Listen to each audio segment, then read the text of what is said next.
সূর্যগড়ের সোনালী প্রাসাদে যেখানে প্রেম আর প্রতিশোধ একসাথে নাচে, এক রাজকুমারের হৃদয়ে জেগে উঠল অপূর্ব এক ঝড়।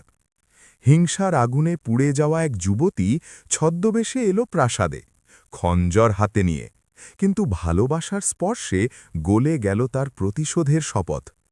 এবার শোনো সেই অমর প্রেম কাহিনী, যেখানে ঘৃণা হয়ে ওঠে মধুরতম ভালোবাসা। এক জামানায় এক অপূর্ব সুন্দর রাজ্য ছিল, যার নাম ছিল সূর্যগড়।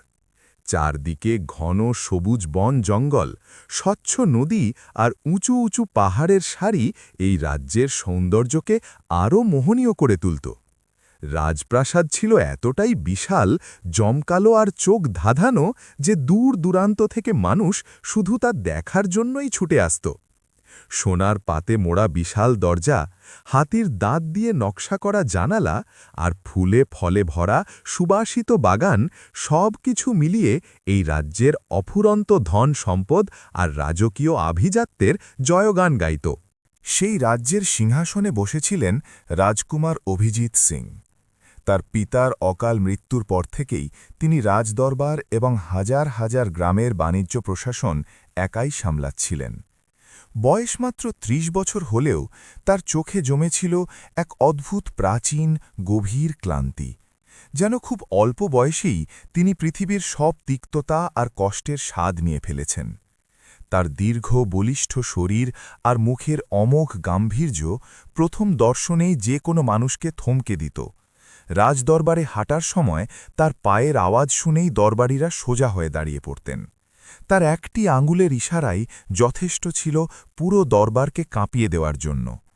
তিনি খুব কম কথা বলতেন, কিন্তু কাজ করতেন অনেক বেশি। তার ব্যক্তিত্ব ছিল এক অভিজ্ঞ সেনাপতির মতো দৃঢ় ও নিয়ন্ত্রণপূর্ণ। তার ছোট ভাই অর্জুন পাল ছিলেন তার সম্পূর্ণ বিপরীত। হাসিখুশি, প্রাণোচ্ছল এবং বন্ধুবান্ধবদের মাঝে ঘিরে থাকতে ভালোবাসা এক তরুণ। তিনি তক্ষশিলায় পড়াশোনা করতেন আর ছুটিতে বাড়ি ফিরতেন। তার সবচেয়ে ঘনিষ্ঠ বন্ধু ছিলেন বিক্রম। বিক্রম খান্না পরিবারের একমাত্র সন্তান। তাদের দুজনের বন্ধুত্ব এতটাই গভীর ছিল যে রাজ্যের মানুষ বলাবলি করত, এরা এক প্রাণের দুই দেহ। কিন্তু এই উজ্জ্বল খুশির জগতে এক কালো ছায়া লুকিয়েছিল। অর্জুন পালের বন্ধুদের দলে ছিল প্রতাপ নামে এক যুবক। প্রতাপের মনে অর্জুন পাল আর বিক্রমের এই অটুট বন্ধুত্ব নিয়ে সবসময় এক অদ্ভুত হিংসার আগুন জ্বলত। যখনই অর্জুন পাল বিক্রমের পক্ষ নিতেন, প্রতাপের মনের আগুন আরও তীব্র হয়ে উঠত। একবার অর্জুন পাল যখন বিক্রমকে তার জন্মদিনে এক দামি সোনার তলোয়ার উপহার দিয়েছিলেন, প্রতাপ সেটা নিয়ে তীব্র টিপ্পনী কেটেছিল। অর্জুন পাল রেগে গিয়ে প্রতাপের গালে চড় মেরেছিলেন। সেদিন থেকেই প্রতাপের হৃদয়ে প্রতিশোধের আগুন জ্বলে উঠেছিল। কয়েক মাস পর অর্জুন পাল ছুটিতে রাজপ্রাসাদে এলেন এবং এবার বিক্রমও তার সঙ্গে ছিলেন। দুজনের ইচ্ছা ছিল জঙ্গলে শিকার করতে যাওয়া, কিন্তু তারা জানতেন না যে অভিজিৎ সিংয়ের পুরনো বংশগত শত্রুতার জালে বিক্রম ফেসে যাবেন। যখন তারা ঘন জঙ্গলে শিকার করছিলেন, তখন অভিজিৎ সিংয়ের এক পুরনো শত্রু হঠাৎ তাদের উপর ঝাঁপিয়ে পড়ল। সেই হামলায় বিক্রম ঘটনাস্থলেই প্রাণ হারালেন। বিক্রমের প্রাণহীন দেহ যখন খান্না পরিবারের দরজায় পৌঁছাল, তখন সেখানে হাহাকার পড়ে গেল। তার বাবা খান্না সাহেব এতটাই আঘাত পেলেন যে পক্ষাঘাতগ্রস্ত হয়ে পড়লেন। তিনি হাঁটাচলা করতে অক্ষম হয়ে গেলেন। অভিজিৎ সিং নিজে খান্না সাহেবের সঙ্গে দেখা করে পুরো সত্য ঘটনা খুলে বলেছিলেন। তিনি এমন অকাট্য প্রমাণ দিয়েছিলেন যে অর্জুন পালের ওপর সন্দেহ করার কোনো অবকাশই থাকেনি। কিন্তু হিংসুটে প্রতাপ এই সুযোগ হাতছাড়া করতে চায়নি। সে বিক্রমের বাড়ির লোকজনের কাছে গিয়ে পুরো ঘটনা ঘুরিয়ে পেঁচিয়ে বলেছিল। সে দাবি করেছিল যে বিক্রমের হত্যার পেছনে অর্জুন পালের হাত আছে এবং অভিজিৎ সিং তাকে বাঁচিয়ে দিয়েছেন। সেই সময় বিক্রমের ছোট বোন রাজকুমারী অবনী তক্ষশিলায় তার নীলাঞ্জনা মাসির কাছে চিত্রকলা শিখছিলেন। তিনি সেখানে দূরে ছিলেন, তাই এই দুটি ঘটনা সম্পর্কে পুরোপুরি অজানা ছিলেন। যখন তিনি নিজের রাজ্যে ফিরে এলেন, ততদিনে তার ভাই মারা গিয়েছেন এবং তার বাবা হুইল চেয়ারে বসে আছেন। তার মা তো ছোটবেলাতেই চলে গিয়েছিলেন। সেদিন অবনীর মনে এক প্রচণ্ড ঝড় উঠল। সেদিনই তিনি শপথ নিলেন যে তিনি অর্জুন পালকে ঠিক তেমন কষ্ট দেবেন যেমনটা তার পরিবারকে দেওয়া হয়েছে। তাকে তেমনই তড়পাবেন যেমন তার পরিবার তড়পাচ্ছে। নীলাঞ্জনা মাসিও তার সঙ্গে ফিরে এসেছিলেন। তিনি অবনীকে অনেক বোঝানোর চেষ্টা করেছিলেন, যাতে তিনি আর খান্না সাহেব তাদের সঙ্গে তক্ষশিলায় ফিরে যান। কিন্তু অবনী রাজি হননি। তার মনে শুধু একটাই চিন্তা, প্রতিশোধ। মাসি প্রতিদিন তাকে বোঝাতেন, বলতেন, এই পথে চলো না বাছা। কিন্তু অবনী কারো কথাই শুনতে রাজি ছিলেন না। একদিন সূর্যগড় রাজপ্রাসাদের দরবারে হইচই পড়ে গিয়েছিল। প্রধান সচিব ভাস্কর, যাকে সবাই স্নেহ করে দেওয়ান সাহেব বলতেন, তিনি দরবারের কাজ দেখছিলেন। তিনি অভিজিৎ সিংহের বাবার ছোটবেলার বন্ধু ছিলেন। বাবার মৃত্যুর পর তিনিই অভিজিৎ সিংকে রাজকাজ শিখিয়েছিলেন। তার কাছে অভিজিৎ সিং ছিলেন নিজের ছেলের মতো। সেই সকালে দরবারের বাইরে এক যুবতী দাঁড়িয়েছিলেন। তিনি কাজ চাইতে এসেছিলেন, রাজনেকিকার পদ, অর্থাৎ রাজকুমারের কর্মসূচি লিখে রাখা, দূতদের সংবাদ নোট করা এবং দরবারের হিসাব নিকাশ সামলানো। সেই যুবতী ছিলেন রাজকুমারী অবনী। কিন্তু এখানে তিনি রাজকুমারী নন, এক সাধারণ মেয়ে সেজে এসেছিলেন। দেওয়ান ভাস্কর তাকে ওপর থেকে নিচ পর্যন্ত দেখলেন। মেয়েটি খুব অল্প বয়সী, সম্ভবত ২০-২২ বছর। তিনি লাল রঙের লেহেঙ্গা পরেছিলেন এবং ওড়না কাঁধের ওপর রেখেছিলেন, কানে সোনার দুল আর গলায় হীরের হার। দেওয়ান সাহেব তার সব কথা মন দিয়ে শুনলেন। তিনি বললেন যে রাজলেখিকার কাজ তার যে কোনো উপায়েই চাই। কিন্তু দেওয়ান সাহেব অবাক হয়ে গেলেন যখন জানলেন যে তার শিক্ষা চিত্রকলায়। তিনি নরম সুরে তাকে বোঝালেন যে এটা রাজদরবারের কাজ, এখানে যুদ্ধের হিসেব আর খাতা কলম বুঝতে হয়, চিত্রকলা দিয়ে এই কাজ চলবে না। তিনি তার ফাইলটি তার দিকে এগিয়ে দিলেন, কিন্তু মেয়েটি নাছোড়বান্দা হয়ে দাঁড়িয়ে রইলেন। তিনি বললেন যে তার এই কাজ যে কোনো উপায়ে চাই। তার চোখে মুখে এক অসহায়তা ছিল যা দেওয়ান সাহেবের মন ছুঁয়ে গেল। তিনি তার বাধ্যবাধকতা দেখে বললেন, ঠিক আছে, আমি তোমার দেখা রাজকুমারের সাথে করিয়ে দিচ্ছি। কে জানে, হয়তো তিনি তোমাকে নিয়োগ করে নেবেন। পরের দিন অবনী নির্দিষ্ট সময়ে প্রাসাদের লবিতে বসেছিলেন। তিনি অধীর আগ্রহে রাজকুমারের জন্য অপেক্ষা করছিলেন। তিনি দেখতে চেয়েছিলেন এই রাজকুমার আসলে দেখতে কেমন। সেই সময় অবনী সোনালি কাজ করা সবুজ রঙের লেহেঙ্গা পরেছিলেন। ওড়না তিনি গলায় জড়িয়ে রেখেছিলেন। তার লম্বা রেশমি চুল অর্ধেক উপরে বেঁধে রেখেছিলেন, আর কিছু অবাধ্য চুলের গোছা তার গোলাপি গাল ছুঁয়ে যাচ্ছিল।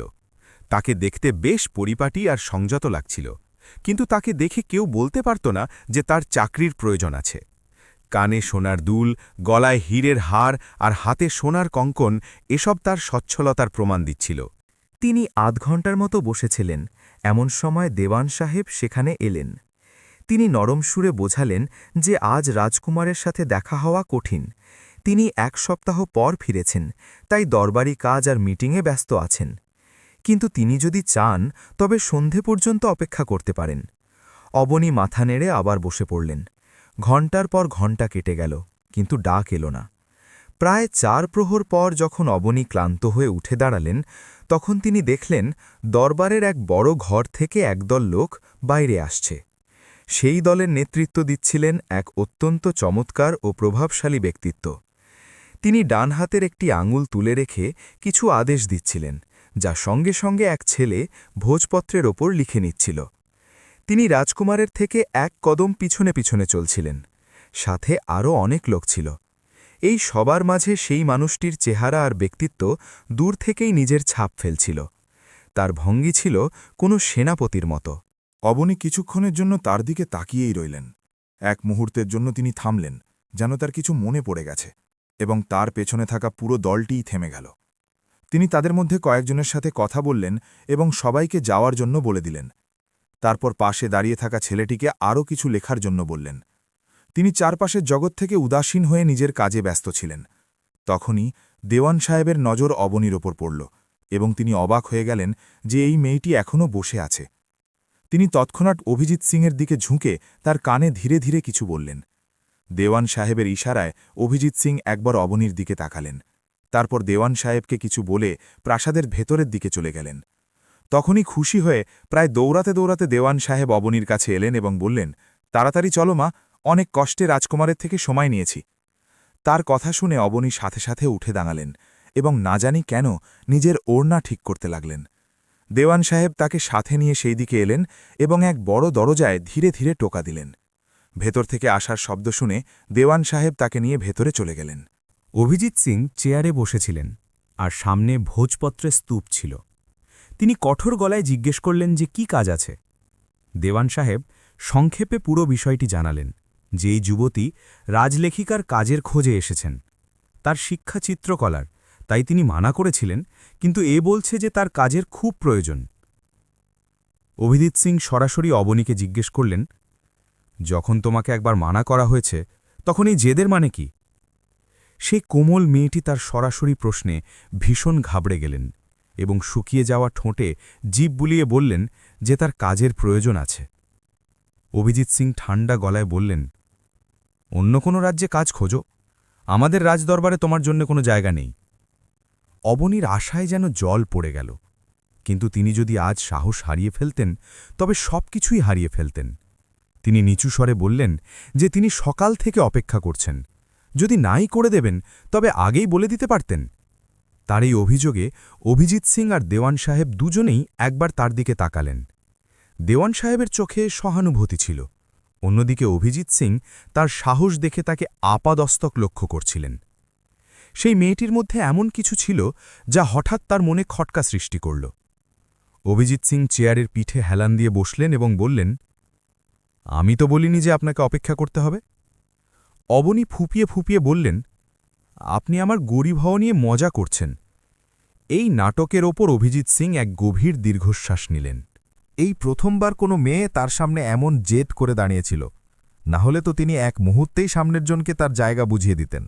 কিন্তু এই মেয়েটির সবচেয়ে বড় ভুল ছিল এই যে তাকে কোনো দিক থেকেই গরিব মনে হচ্ছিল না।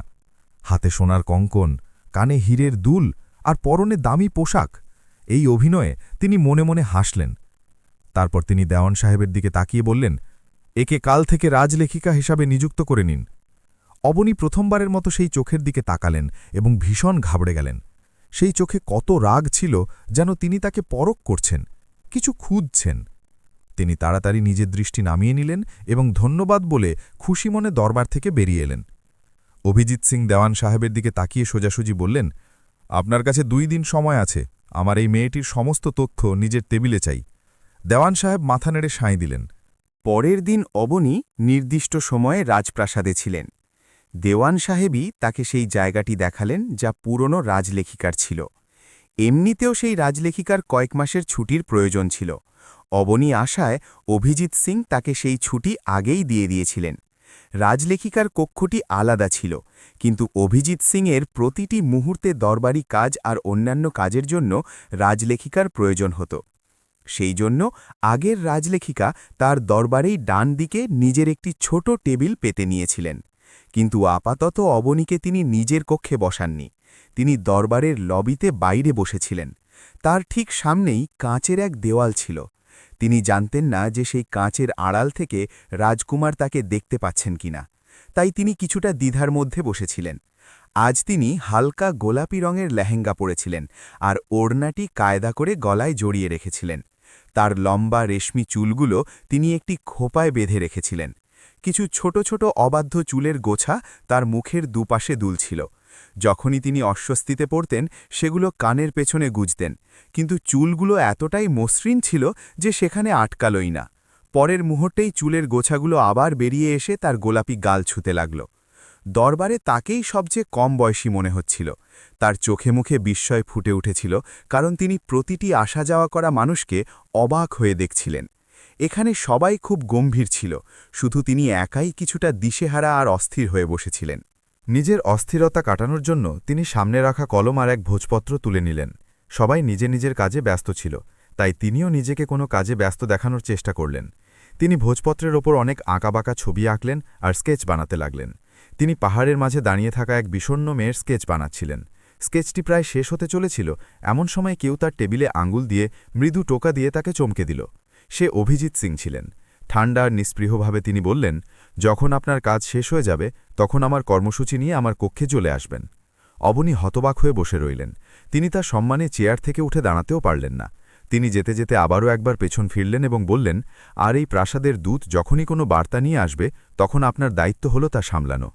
অভিজিৎ সিং রাগের সাথে বললেন, আর তখনই অবনীর মনে পড়ল যে কিছুক্ষণ আগে এক দূত বার্তা নিয়ে এসেছিল যা তিনি উপেক্ষা করে গিয়েছিলেন, কারণ তার হিসেবে রাজকুমার তখনও আসেননি।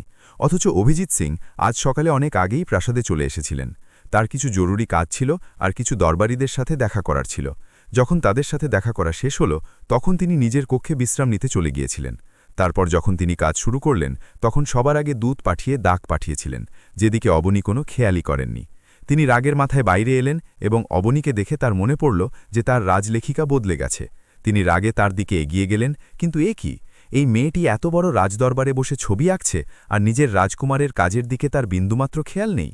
কিন্তু ছবির দৃশ্যটি দেখে তিনি একদম থমকে গেলেন এবং তারপর খুব ধৈর্য ধরে কথা বলে ফিরে গেলেন। এখন তিনি সেই মেয়েটিরই অপেক্ষা করছিলেন। পরের কয়েক মুহূর্তের মধ্যেই তিনি দরজা খটখট করে ভেতরে এসে দাঁড়ালেন। অভিজিৎ সিং চোখ ভরে তাকে দেখলেন। তিনি এক সুন্দরী মেয়ে ছিলেন, কিন্তু তিনি কিছুই বুঝতে পারছিলেন না। মেয়েটি অল্প বয়সী ছিলেন, সম্ভবত ২০-২১ বছর। চিত্রকলা পড়তে পড়তে এমন কি বাধ্যবাধকতা এলো যে তিনি তার দরবারে জেদ করে কাজ করছেন? তিনি নিজের দৃষ্টি সরিয়ে নিলেন, কারণ তার এভাবে তাকিয়ে থাকা সেই মেয়েটিকে ভীষণ বিব্রত করছিল। একবার যখন ফাইলটি তার হাত থেকে পড়ে গেল, তখন অভিজিৎ সিং বাধ্য হয়েই বললেন, রিল্যাক্স। অবনী তোতলাতে তোতলাতে নিজেকে সামলে নিয়ে বললেন যে তিনি একদম ঠিক আছেন। অভিজিৎ সিং তার দিকে তাকিয়ে রইলেন। তিনি ৩০ বছরের এক বুদ্ধিমান রাজকুমারকে ধোঁকা দিতে চাইছিলেন, অথচ তার ফ্যাকাশে হয়ে যাওয়া মুখের রং সব কিছু পরিষ্কার বুঝিয়ে দিচ্ছিল। বড়জোর ৫ মুহূর্ত পর অবনী একটি ডায়েরি খুললেন আর তাকে তার কর্মসূচি বলতে লাগলেন, যা দেওয়ান সাহেব তাকে বুঝিয়েছিলেন। কিন্তু তিনি আটকে আটকে কথা বলছিলেন। অভিজিৎ সিং এর থেকে বেশি ধৈর্য দেখাতে পারলেন না। তিনি কড়া গলায় বললেন, কিছুই জানা নেই, আর কাজের জন্য এমন জেদ করছিলে যেন সব জানো। তার এই গর্জনে অবনী নিজের জায়গায় ভীষণভাবে কেঁপে উঠলেন এবং তার বড় বড় সোনালি চোখ জলে ভরে গেল। তাকে কাঁদতে দেখে অভিজিৎ সিং মনে মনে বিরক্ত হলেন। তিনি তাকে চুপ করানোর চেষ্টা করলেন না, শুধু শান্তভাবে তার সামনে একটি কাপড় রাখলেন। তারপর তিনি নরম সুরে বললেন, এখন এখান থেকে যাও আর আমার জন্য এলাচ দুধ নিয়ে এসো। অবনী ভেজা চোখে পলক ফেলে বললেন, আমি তো ওটা বানাতে জানি না। অভিজিৎ সিং নিরুপায় হয়ে বললেন, এত দূর পর্যন্ত তো নিয়ে আসতে পারবে নাকি তুমি হাঁটতেও জানো না? তিনি দ্রুত মাথা নাড়তে লাগলেন, কিন্তু তার শেষ প্রশ্নের মানে বুঝতেই মাথা নেতিবাচকভাবে নাড়লেন। অভিজিৎ সিং বললেন, মাথা ডানে বায়ে নাড়ানো বন্ধ করো, ঘাড়ে ব্যথা হয়ে যাবে। এবার যাও আর এলাচ দুধ নিয়ে এসো। অবনী ঘাবড়ে গিয়ে জিজ্ঞেস করলেন যে কোথা থেকে আনতে হবে। এই প্রশ্নে অভিজিৎ সিংয়ের মনে হল নিজের মাথা দেওয়ালে ঠুকে দেন। তিনি বললেন, বাইরে যান আর রান্নাঘরের খোঁজ করুন, তারপর আপনি নিজেই জেনে যাবেন। অবনী অবাক হয়ে সেই রাগী লোকটির মুখ দেখলেন আর সাথে সাথে দাঁড়িয়ে পড়লেন। তাকে তাড়াতাড়ি সেখান থেকে বেরিয়ে যেতে হবে। কিছুক্ষণ পর অবনী আবার তার সামনে দাঁড়িয়েছিলেন। এইবার এলাচ দুধের বাটিটি তিনি হাত না পুড়িয়েই টেবিলের ওপর রেখে দিলেন আর অন্যদিকে গিয়ে দাঁড়ালেন। তিনি তাড়াতাড়ি মাথা নিচু করে নিলেন আর ২ হাত একে অপরের মধ্যে জড়িয়ে এমনভাবে নিরীহ হয়ে দাঁড়িয়েছিলেন যেন তার চেয়ে বেশি নিষ্পাপ এই পৃথিবীতে আর কেউ নেই। অভিজিৎ সিং উপরে তাকালেন আর জিজ্ঞেস করলেন, কি ব্যাপার? অবনী ধীরে ধীরে জিজ্ঞেস করলেন, আমার বেতন কত হবে? এই প্রশ্নে এবং কথা বলার সময় যেভাবে তার চোখের পলক বারবার কাঁপছিল, অভিজিৎ সিংয়ের মনে হল যেন তার হৃৎস্পন্দন এক মুহূর্তের জন্য থেমে গেল।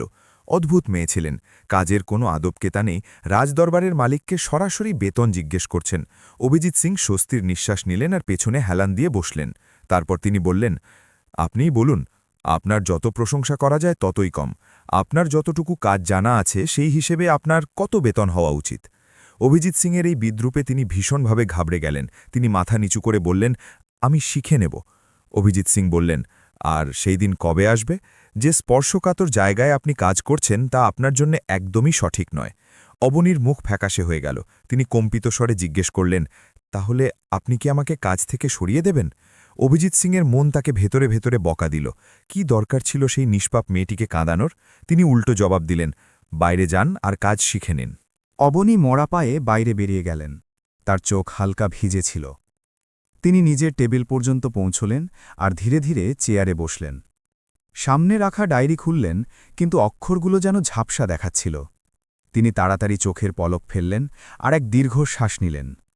মনে মনে বললেন, কাঁদতে আসিনি এখানে, কাজ করতে এসেছি। তিনি ফাইলগুলো তুলে নিলেন আর দেওয়ান সাহেবের টেবিলের দিকে এগিয়ে গেলেন। তিনি নিচু স্বরে বললেন, স্যার, আমাকে একটু বুঝিয়ে দিন যে কর্মসূচি কিভাবে বানাতে হয়। দেওয়ান সাহেব তার বিষণ্ণ চোখ দেখে নরমভাবে হাসলেন। তিনি বললেন, এসো মা, বসো, আমি বলে দিচ্ছি। প্রায় আধ ঘণ্টা ধরে তিনি তাকে প্রতিটি ছোট বড় বিষয় বুঝিয়ে দিলেন। মিটিংয়ের সময় দূতদের বার্তা, খাতা কলম আর কোন ফাইল কখন রাজকুমার পর্যন্ত পৌঁছতে হবে। অবনী মন দিয়ে সব শুনতে লাগলেন আর তাড়াতাড়ি নোটসও নিতে লাগলেন। ওদিকে নিজের কক্ষে বসে থাকা অভিজিৎ সিংয়ের নজর বারবার বাইরের দিকে যাচ্ছিল। কাঁচের দেওয়ালের ওপার থেকে অবনীকে দেওয়ান সাহেবের সাথে বসে থাকতে দেখা যাচ্ছিল। তিনি কিছু বুঝছিলেন, কিছু লিখছিলেন আর মাঝে মাঝে মাথা নেড়ে হ্যাঁ হলছিলেন। অভিজিৎ সিং হালকা কপাল কুঁচকালেন। অদ্ভুত মেয়ে, তিনি ধীরে ধীরে বিড়বিড় করলেন। কিছুক্ষণ পর দেওয়ান সাহেব উঠে চলে গেলেন এবং অবনী নিজের টেবিলে এসে আবার বসলেন। তিনি ডায়েরি খুললেন আর অভিজিৎ সিংয়ের কর্মসূচি পরিষ্কার করে লিখতে শুরু করলেন। এইবার তার আঙুলগুলো কাঁপছিল না। প্রায় কয়েক পল পরে তিনি ডায়েরি নিয়ে ধীরে ধীরে অভিজিৎ সিংয়ের কক্ষের দরজার কাছে পৌঁছলেন। করাঘাত করলেন। ভেতর থেকে আসার আওয়াজ এলো। অবনী ভেতরে এলেন আর চুপচাপ ডায়েরিটি তার টেবিলের ওপর রেখে দিলেন। তিনি ধীরে ধীরে বললেন, আপনার আজকের কর্মসূচি। অভিজিৎ সিং ডায়েরিটি তুললেন এবং মন দিয়ে দেখতে লাগলেন। কয়েক পল পর্যন্ত ঘরের ভেতর একদম নিস্তব্ধতা রইল। তারপর তিনি ধীরে ধীরে বললেন, অন্তত তোমার হাতের লেখা তো পরিষ্কার। অবনী অবাক হয়ে তার দিকে তাকালেন। তিনি একদমই বুঝতে পারলেন না যে এটা প্রশংসা ছিল নাকি বিদ্রূপ। অভিজিৎ সিং ডায়েরি বন্ধ করলেন এবং তার দিকে তাকালেন। মনে হয় আপনি কিছুটা পরিশ্রম করেছেন। অবনী শুধু হালকা করে মাথা নাড়লেন। তিনি বললেন, এখন আপনি যেতে পারেন। সন্ধ্যা হতে হতে যখন বাকি সবাই যে যার বাড়ি রওনা হয়ে গেল, তখন অবনীও চলে গেলেন। পরের দিনও তিনি চুপচাপ নিজের টেবিলে বসে কাজের জন্য অপেক্ষা করছিলেন। এ কেমন রাজকুমার যার নিজের রাজলেখিকারই কোনো প্রয়োজন নেই? তিনি ভাবলেন এবং এক দীর্ঘশ্বাস নিলেন। তখনই তার সামনে রাখা কাঁসার ঘণ্টাটি বেজে উঠল। কাঁচের ওপারে বসা সেই মানুষটি তাকে ঘুরে দেখতে বাধ্যই করল। নিরুপায় হয়ে অবনী বার্তা শোনার জন্য হ্যাঁ বললেন। অভিজিৎ সিং গম্ভীর স্বরে বললেন, আমার জন্য এলাচ দুধ নিয়ে এসো। অবনী মাথা নাড়লেন, কিন্তু মুখ দিয়ে কোনো উত্তর দিলেন না। অভিজিৎ সিং তার এই আচরণে ধীরে ধীরে হাসলেন। কত সময় লাগবে? তিনি জিজ্ঞেস করলেন। তিনি তৎক্ষণাৎ উঠে দাঁড়ালেন আর বললেন, এক্ষুনি নিয়ে আসছি। দ্রুত কথাটি শেষ করে তিনি দ্রুত পদে চলে গেলেন। বিকেল ৩টে বাজছিল যখন শান্ত ঘরে শুধু দেওয়ান সাহেবের আওয়াজ প্রতিধ্বনিত হচ্ছিল। তিনি মাথা নিচু করে বললেন, রাজকুমার, অবনী এখানে সেবা করার উদ্দেশ্যে আসেনি। যেন যা কিছু হচ্ছিল তাতে তারই দোষ ছিল। অভিজিৎ সিংকে বেশ শান্ত দেখাচ্ছিল, যেন তিনি আগে থেকেই এই বিষয়ে আন্দাজ করতে পেরেছিলেন। তিনি জিজ্ঞেস করলেন, যদি সেবা করার উদ্দেশ্যে না এসে থাকে তবে সে এখানে কি উদ্দেশ্যে এসেছে? সব কথা খুলে বলুন। দেওয়ান সাহেব আটকে আটকে নিজের কথা শেষ করলেন। ওই মেয়েটি আপনাকে খুন করার উদ্দেশ্যে এখানে রয়েছে। এই কথা শুনে অভিজিৎ সিং হতভম্ব হয়ে তার মুখের দিকে তাকিয়ে রইলেন। ওইটুকু একটা মেয়ে যে নিজেকেই সামলাতে পারছিলেন না, তিনি তাকে খুন করতেন? দেওয়ান সাহেব আরও বললেন, অবনী হলেন বিক্রমের বোন। বিক্রম যে অর্জুন পালের বন্ধু ছিলেন, তিনি মনে করেন যে তার ভাইয়ের খুনের পেছনে অর্জুন পালের হাত আছে এবং তিনি তাকে তেমনই কষ্ট দিতে চান যেমনটা তার ভাইকে মেরে দেওয়া হয়েছিল, অর্থাৎ ভাইয়ের বদলে ভাই। অভিজিৎ সিং ধীরে ধীরে বিড়বিড় করলেন। দেওয়ান সাহেব জানালেন যে 2 দিন ধরে তার কথাবার্তা গোয়েন্দাদের মাধ্যমে শোনা হচ্ছে। তিনি নীলাঞ্জনা নামের কোনো এক মহিলার সাথে নিজের মনের কথা বলেন যে আপাতত তাকে কিছু করা থেকে আটকে রাখছে। অভিজিৎ সিং কাঁচের দেওয়ারের ওপারে বসে থাকা সেই মেয়েটির দিকে তাকাতে লাগলেন, যে এই সময়েও কোনো স্কেচ বানাতে ভীষণ ব্যস্ত ছিলেন, যেন কেবল এই কাজ করতেই তিনি এখানে এসেছেন। দেওয়ান সাহেব কিছুক্ষণ অভিজিৎ সিংয়ের পরবর্তী আদেশের জন্য অপেক্ষা করলেন। তারপর নিজেই বললেন, রাজকুমার, আপনি যদি বলেন তবে আমি এই মেয়েটির খেল খতম করিয়ে দিই। অভিজিৎ সিং বললেন, না, কেউ কিছু করবে না। আমি এই বিষয়টি নিজে সামলাব। এই শত্রুতা তো এখন কিছুটা ব্যক্তিগত হয়ে গেছে। দেওয়ান সাহেব নরম স্বরে বললেন, আপনি কোনো বিপদে পড়তে পারেন। সেই সময় দরবারে কেউ ছিল না, কেবল তারা দুজনই ছিলেন। তাই দেওয়ান সাহেব কখনো রাজকুমার বলে তো কখনো আপন মনে করে তার নাম ধরে ডাকছিলেন। অভিজিৎ সিং বললেন, আপনি চিন্তা করবেন না, কেবল এই কথাটি আপনার আর আমার মধ্যেই থাকবে। কারো যেন বিন্দুমাত্র সন্দেহ না হয়, এবং অবনীর কাছেও যেন প্রকাশ না পায় যে আমরা সবকিছু জেনে গেছি। অভিজিৎ সিং কাঁচের দেওয়ালের ওপার থেকে তার মুখটি দেখছিলেন। সেটি ছিল অত্যন্ত নিষ্পাপ আর মনোহর, এমন এক মুখ যা কাউকে নিজের দিকে টেনে বন্দী করতে পারত, আর অভিজিৎ সিং নিজেকে সেই খাঁচাতেই বন্দী হতে অনুভব করছিলেন। সেই মেয়েটির লম্বা রেশমি চুলগুলো স্পর্শ করার ইচ্ছা তার মনে অনেকবার জেগেছিল। অবনীর এখানে সেবা করার এখন 1 মাস হয়ে গিয়েছিল। তার কাজ কেবল অভিজিৎ সিংকে এলাচ দুধ দেওয়া ছিল, যা তিনি কখনোই পান করতেন না। তার সন্দেহ ছিল যে মেয়েটি হয়তো তাতে কিছু মিশিয়ে দিতে পারেন। তিনি এতটাই বোকা ছিলেন যে আসল সত্যিটা ধরতেই পারলেন না। বিক্রমের মৃত্যুর শোক অভিজিৎ সিংয়েরও ছিল, এবং তিনি সেটার উপর ব্যবস্থা নিচ্ছিলেন, কারণ অর্জুন পালের অবস্থা খুব খারাপ ছিল। তিনি তার বন্ধুর বিচ্ছেদে বিছানা নিয়েছিলেন। অভিজিৎ সিং এক দীর্ঘশ্বাস নিলেন এবং কাঁচের দেওয়াল থেকে দৃষ্টি সরিয়ে নিলেন। একদিন যখন তিনি রাজলেখিকা টেবিলে বসে কিছু স্কেচ করছিলেন, তখন তার ঘণ্টা বেজে উঠল। অভিজিৎ সিংয়ের আওয়াজ এলো, এলাচ দুধ। কেবল একটি ছোট কথা বলা হলো। তিনি উঠলেন এবং রান্নাঘরের দিকে এগিয়ে গেলেন। অভিজিৎ সিং রান্নাঘরের দিকে নজর ঘোরালেন, যেখানে অবনী রান্নাঘরের পরিচারকের সাথে হাসাহাসি করে কথা বলছিলেন। এতে তার কপালে ভাঁজ পড়তে লাগল। অবনী সেখানে দাঁড়িয়েছিলেন যে তখনই তার কাঁধ থেকে ওড়নাটি পিছলে নিচে পড়ে গেল। পরের মুহূর্তেই তাতে আগুন লেগে গেল। অভিজিৎ সিং নিজের কক্ষ থেকে পাগলের মতো রান্নাঘরের দিকে ছুটলেন। অবনী! তিনি চিৎকার করতে করতে সরাসরি রান্নাঘরের দিকে দৌড়াচ্ছিলেন। রান্নাঘরের পরিচারকও এই বিপদে ঘাবড়ে গেলেন। অভিজিৎ সিং এক ঝটকায় অবনীর কাঁধ থেকে ওড়নাটি টেনে আলাদা করে দিলেন। তিনি কোনো পাতার মতো কাঁপছিলেন। পরিচারক তাড়াতাড়ি আগুন নিভিয়ে দিল। সেই সময় সেখানে তারা 3 জন ছাড়া আর কেউ ছিল না। অভিজিৎ সিং গর্জে উঠলেন, চোখ কি বন্ধ তোমাদের দুজনের? অবনী দাঁড়িয়ে দাঁড়িয়ে ফুপিয়ে কাঁপছিলেন। অভিজিৎ সিং তার ওপর কড়া নজর রাখলেন, যে মাথা নিচু করে কাঁদছিলেন।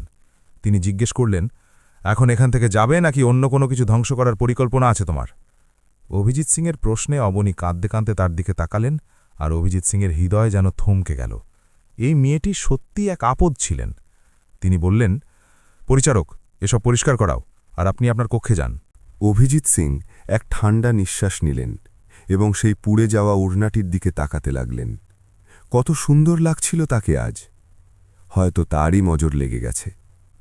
তিনি যখন নিজের কক্ষে ফিরলেন, তখন পথে অবনীর টেবিলের ওপর নজর পড়ল, যেখানে তিনি নিজের মুখটি হাতে লুকিয়ে কাঁদছিলেন। অভিজিৎ সিং কিছু না বলে নিজের কক্ষে চলে গেলেন এবং অবনীর কাছে সংবাদ পাঠালেন, আমার কক্ষে এসো এখনই। অবনী নিজের মুখ পরিষ্কার করে ভেতরে এসে দাঁড়িয়ে রইলেন। অভিজিৎ সিং তার ফুলে যাওয়া চোখ দেখে জিজ্ঞেস করলেন, এসব কি? অবনী বললেন, দয়া করে কিছু বলবেন না, আমার ভয় লাগছে। আজ অবনীর কান্নার শব্দ যেন তাকে বেঁধে ফেলেছিল। তিনি নরম সুরে বললেন, বসে পড়ুন। কিন্তু তিনি না বলে মাথা নাড়তে লাগলেন। তিনি জিজ্ঞেস করলেন, আমি কি বাড়ি যেতে পারি? তিনি এতটাই ভীত ছিলেন যে নিজের কালকের মিথ্যাটি ভুলে গেলেন, অথচ আগে তিনি বলেছিলেন যে তিনি অন্ধপুরে থাকেন। অভিজিৎ সিং রথের পরিচারককে ডেকে বললেন যে তাকে তার বাড়িতে পৌঁছে দিতে। অবনী চেয়ার থেকে উঠলেন। অভিজিৎ সিং নিজের পুরুষালী কালো শালটি তার দিকে এগিয়ে দিয়ে বললেন, এটা জড়িয়ে নাও। আর অবনী একদম চুপচাপ সেই কালো শালটি ধরে নিলেন। সেই সময় তিনি নিজের কি হুঁশে ছিলেন যে তার এই দয়ার দিকে খেয়াল দেবেন। অনেকদিন পর তিনি আবার তার সাথে কোনো পরিদর্শনে এলেন। আজ নতুন রাজপ্রাসাদের নির্মাণস্থলে যেতে হয়েছিল। আজ তিনি সঠিক জুতো পরেছিলেন এবং স্বাচ্ছন্দ্যে ধীরে ধীরে হাঁটছিলেন। তার ঝোলার ওপর তার ধরাটি খুব শক্ত ছিল, যেন তাতে কোনো খুব জরুরি জিনিস লুকিয়ে রাখা হয়েছে। অবনীর এই আচরণ দেখে অভিজিৎ সিংয়ের ঠোঁটে এক গভীর হাসি ফুটে উঠল। তিনি অবনীর উদ্দেশ্য খুব ভালোভাবেই বুঝতে পারছিলেন যে আজ তিনি কি করতে চলেছেন। গত রাতে তিনি তার আর নীলাঞ্জনা মাসির কথাবার্তা শুলে ফেলেছিলেন। আজ অবনী তার ওপর নিজের আঘাতটি করতে যাচ্ছিলেন। ভয়ে অবনীর অবস্থা খারাপ হচ্ছিল, আর অভিজিৎ সিং সব দিক দিয়ে একদম প্রস্তুত হয়ে দাঁড়িয়েছিলেন। এই জায়গাটি খুব বেশি ভিড়ভাট্টাওয়ালা ছিল না। পরিদর্শন থেকে ফিরে তারা রথের দিকে এগোচ্ছিল। তখনই অভিজিৎ সিংয়ের কথায় অবনী চমকে উঠলেন। তিনি জিজ্ঞেস করলেন, মিস অবনী, আপনি আমার ঋণ কবে ফেরত দেবেন? কোন ঋণ? অবনী ঘাবড়ে গিয়ে বললেন, আমার কোট, আমার শাল। অভিজিৎ সিং যেন তাকে সব কিছু মনে করিয়ে দিলেন। অবনীর মুখে পরের মুহূর্তেই তিক্ততা ভরে গেল। তিনি নিজের পদক্ষেপ সেখানেই থামিয়ে দিলেন। আরও এক ঋণ আছে। অভিজিৎ সিংকেও থামতে হল। তিনি জিজ্ঞেস করলেন, আর সেটা কি? অবনী কম্পিত স্বরে বললেন, রক্তের বদলে রক্ত, এবং নিজের ঝোলা থেকে কাঁপতে কাঁপতে এক লুকানো খঞ্জর বের করলেন, যা তিনি নিজের ওড়নার মধ্যে লুকিয়ে রেখেছিলেন। পাখিটি আজ খাঁচার বাইরে এসেই গেল, অভিজিৎ সিং হাসতে হাসতে বললেন। অবনী অবিশ্বাসের সাথে তার দিকে তাকালেন, যেন তার আত্মা শরীর থেকে বেরিয়ে যাবে। তিনি বললেন, আমি তো প্রথম দিনেই সত্যের সন্ধান পেয়ে গিয়েছিলাম, এবং প্রথম দিনেই আমি তোমার হাতে মরেও গিয়েছিলাম। কিন্তু আগে সত্যিটা তুমি জেনে নাও, তারপর আমাকে মেরো। তোমার হাত থেকে তো আমি এখন বিষ পান করার জন্যও প্রস্তুত। অবনী তাকে হিংস্র নজরে দেখলেন। তিনি বললেন, আমার ভাই বিক্রমকে আপনার ভাই মেরেছে, এটাই সত্যি। অভিজিৎ সিং হাসিমুখে তার দিকে তাকিয়ে রইলেন। তিনি বললেন, আমি বিক্রমের মৃত্যুর জন্য খুব আফসোস করছি, আর তুমি বিশ্বাস করো বিক্রমের খুনিরা এই মুহূর্তে সাজা ভোগ করছে। মিথ্যা, অবনী রাগের সাথে বললেন। অভিজিৎ সিং যেন তাকে চ্যালেঞ্জ ছুড়ে দিলেন। কি প্রমাণ আছে তোমার কাছে? আমি সব জানি। কিন্তু অভিজিৎ সিং হেসে দিলেন। অবনী, প্রতিশোধ নাও, হয়তো তুমি শান্তি পাবে, কিন্তু আমাকে মেরে যখন ফিরে যাবে তখন একবার অবশ্যই নিশ্চিত হয়ে নিও যে যাকে মেরে এলে সে কি সত্যিই তোমার ভাইয়ের খুনি ছিল। তিনি ভালোবাসা মাখানো চোখে তার দিকে তাকিয়ে বললেন, আমি আমার খুন তোমাকে মাফ করে দিলাম। অবনী চেয়েও খঞ্জর চালাতে পারলেন না। তিনি নিরুপায় হয়ে বললেন, আমি নিজেকে শেষ করে নেব, এটাই বেশি ভালো, কারণ আমি কাউকে কষ্ট দিতেই পারি না। এতটা পাষাণ হৃদয় আমার নয়। আর খঞ্জর নিজের গলায় ঠেকিয়ে ধরলেন। চোখের জল তার সুন্দর সোনালি চোখ থেকে গড়িয়ে গাল বেয়ে নমছিল। তার পুরো অস্তিত্ব ধীরে ধীরে কাঁপছিল। যে হাতে খঞ্জর ছিল সেই হাতটিও ভীষণভাবে কাঁপছিল, কিন্তু তার মুখে পাহাড়ের মতো কাঠিন্য ছিল। এটা দেখে অভিজিৎ সিংয়ের শরীর থেকে যেন প্রাণ বেরিয়ে গেল। তিনি অস্থির গলায় বললেন, এ কি পাগলামি? তোমার নজরে আমি যদি অপরাজী হই তবে খঞ্জর আমার উপর চালাও। অবনী, খঞ্জর নিচে নামাও। অবনী বললেন, আগে আসবেন না, আমি আজ নিজের কাহিনী শেষ করে এই যন্ত্রণা থেকে মুক্তি পেতে চাই। অভিজিৎ সিং আঙুল উঁচিয়ে সতর্ক করলেন। অবনী না বলা সত্ত্বেও তিনি এগোতে থাকলেন।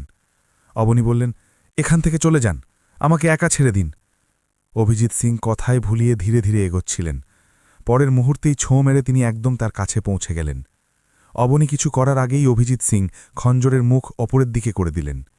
খঞ্জর লেগে অবনীর ঠোঁট থেকে এক চিৎকার বেরিয়ে এলো, আর তিনি খঞ্জর ফেলে দিয়ে ভয়ে কাঁপতে কাঁপতে অভিজিৎ সিংয়ের বুকে আছড়ে পড়লেন। সেই সময় খঞ্জর অভিজিৎ সিংয়ের হাতে ছিল, যা তিনি একপাশে ছুঁড়ে ফেলে দিলেন। তিনি বললেন, সব ঠিক আছে। অভিজিৎ সিং অবনীর কাঁপতে থাকা শরীরকে এক হাতের ঘেরাটোপে জড়িয়ে রেখেছিলেন, আর অন্য হাত তার মাথায় রেখে ধীর গলায় বললেন, আমাকে তো মেরেই ফেলেছ অবনী। অবনী মাথা তুলে তার দিকে তাকালেন এবং তারপর লজ্জায় লাল হওয়া মুখ নিয়ে কিছুটা পিছিয়ে গেলেন। তিনি বিরক্তির সাথে বললেন, আপনি তো বহাল তবিয়ানা দাঁড়িয়ে আছেন। অভিজিৎ সিং নরম চোখে তার দিকে তাকিয়ে বললেন, মন নিজের অবস্থায় নেই, আসল বিষয় তো তুমি দখল করে নিয়েছ। এটা শুনে অবনী ঘাবড়ে গিয়ে নজর সরিয়ে নিয়েন। তিনি বললেন, কাল থেকে আমি দরবারে আসব না, এই কাজ আমি কেবল এই কারণেই নিয়েছিলাম, কিন্তু ধিক্কার আমাকে, আমি ব্যর্থ হলাম। অবনী যেন বড় ধাক্কা খেয়েছিলেন। অভিজিৎ সিং বললেন, ভালোই হয়েছে, তোমার আর কাজে আসার দরকারও নেই, এখন তুমি ঘরের বিষয়গুলো সামলাবে। অবনী অবাক হয়ে তার দিকে তাকালেন। মানে কি? তিনি বললেন, তুমি খুব বোকা অবনী, অথবা হদ্দ নিরপরাধ। আর অবনীর হাত ধরে বললেন, তুমি কি অভিজিৎ সিংয়ের অর্ধাঙ্গিনী হবে? তিনি একদম পাথর হয়ে গেলেন। অভিজিৎ সিং বললেন, উত্তর দাও অবনী, অভিজিৎ সিং তোমার অপেক্ষা করছে। অবনী লাল হয়ে যাওয়া মুখ নিচু করে বললেন, আমি কিভাবে? আমি তো এখনও পড়াশোনা করছি। এই মানুষটি নিজের কাজ দিয়ে অবনীর মনের জগৎকে অনেক আগেই নিজের জন্যে নরম করে নিয়েছিলেন, সেই জন্যই তো আজ তিনি খঞ্জর চালাতে পারেননি। অভিজিৎ সিং বললেন, তো পড়াশোনা করতে থাকো, কে মানা করেছে? অবনী যেন তাকে মনে করিয়ে দিলেন, আমি তক্ষশিলায় পড়ি। অভিজিৎ সিং নিজের চুলে হাত বুলিয়ে বললেন, এটা তো মুশকিল হয়ে যাবে। অবনী ধুকপুক করার হৃদয়ে বললেন, এটাই তো মুশকিল। তিনি বললেন, কোনো ব্যাপার না, আমি নিজে সাথে গিয়ে আমার অর্ধাঙ্গিনীর শিক্ষা সম্পন্ন করিয়ে দেব। অবনী সন্দেহভরা গলায় জিজ্ঞেস করলেন, আপনি এমন কেন করবেন? কারণ অবনী এখন অভিজিৎ সিংয়ের প্রাণ। এটা পরিষ্কার স্বীকারোক্তি ছিল, যা অবনী সহ্য করতে পারলেন না এবং টালমাটাল হয়ে গেলেন। অভিজিৎ সিং যদি তাকে না সামলাতেন তবে তিনি অবশ্যই পড়ে যেতেন। তিনি অস্থিরভাবে বললেন, এমন কথা বলবেন না, আমি এখনও ছোট। অভিজিৎ সিং হেসে বললেন, আমার এই অবনীকেই চাই। তিনি ছোট হন আর যাই হন। অবনীর রাগে মাঝপথে থামিয়ে দিয়ে বললেন, আমি মোটা নই। অভিজিৎ সিং গম্ভীর ভঙ্গিতে বললেন, যদি তোমার সব বাহানা শেষ হয়ে গিয়ে থাকে তবে কি আমি বিয়ের কথা বলতে পারি? অবনী বললেন, আপনি আমার থেকে বড়, আমাকে বকবেন। অভিজিৎ সিং হাসলেন, বকব না। অবনী আরও ঘাবড়ে গেলেন।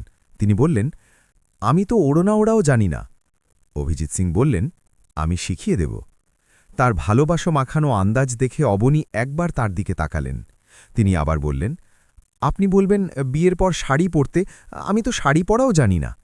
অভিজিৎ সিং বললেন, বলবো না, কিন্তু কখনো যদি আমার মন তোমাকে শাড়িতে দেখার ইচ্ছে হয় তবে আমি নিজে নিজের হাতে তোমাকে শাড়ি পরিয়ে দেব। তার কথার গভীরতা বুঝতেই অবনীর গোলাপি মুখ আরও লাল হয়ে গেল, তার গাল জ্বলে উঠল আর নজর লজ্জায় ঝুঁকে গেল। তিনি তাড়াতাড়ি নিজের মুখ অন্যদিকে ঘুরিয়ে নিলেন। আপনি খুব নির্লজ্জ। অভিজিৎ সিং তাকে কাঁধ ধরে আবারও নিজের দিকে ঘুরিয়ে নিলেন, কারণ তার এই লজ্জায় রাঙা মুখ দেখে তিনি খুব শান্তি পাচ্ছিলেন। অবনীর মুখে এক মিষ্টি হাসি ছিল। অভিজিৎ সিং প্রাণ ভরে সেই হাসি দেখলেন। এটিই প্রথম হাসি ছিল যা অভিজিৎ সিং অবনীর মুখে দেখেছিলেন, যা সব চিন্তা থেকে মুক্ত ছিল। তিনি বললেন, কিন্তু আমি পড়াশোনা শেষ করার আগে বিয়ে করব না। অভিজিৎ সিং নিরুপায় হয়ে বললেন, এটা তো জুলুম ইয়ার, এই বয়সেও যদি ২-৩ বছর অপেক্ষা করতে হয় তবে তো বুড়ো হয়ে যাব। এটা শুনে তিনি খিলখিল করে হেসে উঠলেন, আর অভিজিৎ সিং প্রাণ ভরে এই সুন্দর দৃশ্য নিজের চোখে আর হৃদয়ে বন্দী করে নিলেন। আজ অভিজিৎ সিং আর অবনীর বিবাহ ছিল। অর্জুন পাল যখন এই কথা জানতে পারলেন তখন তিনি যেন এক নতুন জীবন ফিরে পেলেন। তিনি অবনীর সমস্ত দায়িত্ব নিজের কাঁধে তুলে নিলেন। তিনি যেন বাঁচার একটা কারণ খুঁজে পেলেন। বিক্রমের বোনকে তিনি নিজের বোন বানিয়ে নিলেন। তার ভালোবাসা দেখে অবনীর চোখ ভিজে এল। খান্না সাহেবও হুইলচেয়ারে বসে নিজের সাজানো গোছানো ঘর দেখছিলেন। তার মুখে প্রশান্তি পরিষ্কার দেখা যাচ্ছিল। নীলাঞ্জনা মাসিও প্রতিটি কাজ নিজের তত্ত্বাবধানে সম্পন্ন করাচ্ছিলেন। ১ সপ্তাহ পর অবনী আর খান্না সাহেবকে তক্ষশিলায় ফিরে যেতে হতো। ২ বছর পর অবনীর পড়াশোনা শেষ হবার কথা ছিল, আর অবনী এই শর্তেই অভিজিৎ সিংকে বিয়ে করেছিলেন যে ২ বছর পরই তিনি বিদায় নিয়ে কোণে সেজে তার বাড়িতে আসবেন। তিনি তো শুধু এনগেজমেন্ট করতে চেয়েছিলেন, কিন্তু অভিজিৎ সিংয়ের এত ধৈর্য কোথায়? তিনি সরাসরি বিবাহ করে নিলেন আর তাকে বিদায়ের জন্য ২ বছরের সময় দিলেন। কিন্তু এই ২ বছর অভিজিৎ সিংয়ের কাছে কোনো পাহাড়ের চেয়ে কম মনে হচ্ছিল না। গত রাতেও বার্তার মাধ্যমে তিনি অবনীকে এটাই বলছিলেন, ইয়ার এখান থেকেই তোমার পড়াশুনো করে নাও, রোজ তোমাকে নিজে তক্ষশিলায় নিয়ে যাব, একদম পাক্কা কথা। অভিজিৎ সিংয়ের এই অস্থিরতায় অবনী হেসে ফেললেন। তিনি জিজ্ঞেস করলেন, কেন, আমার পড়াশুনোর শত্রু হয়ে দাঁড়িয়ে আছ? অভিজিৎ সিং অসহায়ভাবে বললেন, অবনী, আমার বয়স ৩০ হয়ে গেছে।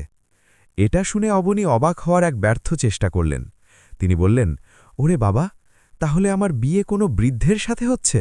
এটা তো আমার উপর জুলুম হয়ে গেল। অভিজিৎ সিং বার্তার দিকে তাকিয়ে বললেন, খুব কথা বলছো তুমি, এমন না হয় যে কালই গিয়ে তোমাকে বিদায় করে নিয়ে আসি। অবনী থতমত খেয়ে গেলেন। সেই সময় অভিজিৎ সিংয়ের খানদানি গয়নার লাল আনারকলি লেহেঙ্গায় তাকে চলন্ত এক মায়াবিনী লাগছিল। চুলগুলোকে আলগা করে পাশে রাখা হয়েছিল। কপালে দুলতে থাকা টিপ আর নাকে থাকা নথ বারবার দুলছিল আর অভিজিৎ সিংয়ের হৃৎস্পন্দন বাড়িয়ে দিচ্ছিল। কিছু ফুট আগেই তিনি তার অর্ধাঙ্গিনী হয়ে গিয়েছিলেন। তার হৃদয় এক আলাদা ছন্দে ধরভর করছিল। তিনি ধীর পায়ে অর্জুন পাল আর মাসির সাথে মঞ্চে পৌঁছালেন। অভিজিৎ সিং উঠে দাঁড়িয়ে তাকে স্বাগত জানালেন। সেই সময় তারা দুজনেই পাশাপাশি বসেছিলেন। অভিজিৎ সিংয়ের ধীর গলায় তিনি বললেন, বিদায়ের অনুমতি দিয়ে দাও অবনী, আমার ধৈর্যের বাঁধ এবার ভরে যাওয়ার উপক্রম হয়েছে। অবনী তার দিকে বিরক্তির সাথে তাকালেন। তিনি বললেন, জ্বালাতন করবেন না অভিজিৎ, আমাকে ছবি তুলতে দিন। অভিজিৎ সিং বললেন, একটু তো খেয়াল করো, আমার বাড়ির লোকের অস্থিরতা হচ্ছে। অবনী চোখের পলক ফেলে তার দিকে তাকালেন। অভিজিৎ সিং নিরুপায় হয়ে তার বড় বড় চোখের অতলে নিজেকে ডুবতে দেখলেন। তিনি বললেন, তোলো ছবি আর, আজ তোমারই তো দিন। অবনী তার তাকানো দেখে হেসে ফেললেন। তিনি দুষ্টুমি করে বললেন, অভিজিৎ সিংয়ের মতো গম্ভীর মানুষের কোণে তো এমনই হয়। অভিজিৎ সিং হেসে ফেললেন, কারণ শেষ পর্যন্ত তিনি নিজের ভালোবাসাকে খুঁজে পেয়েছিলেন।